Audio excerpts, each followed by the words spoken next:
process. So paul sa may bawaan ang pabo nga girl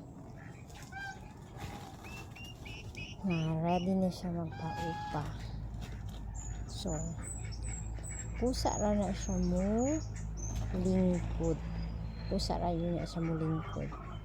Once dili ka na siya gusto magpaupa sa lalaki nga pabo, so dili yun na siya mo lingkod. Pero kung kanang ready na gani na siya, so pusa ra yun na siya mo lingkod ang pabo. So gipasulod na nako siya kasi ganina sige siya duol na ako kanang pabo nga girl, meaning to say kay galingkod na siya, so ready na siya magpaupa. Una pala yung anak gamay pa na, isa ra ka buko na buhi.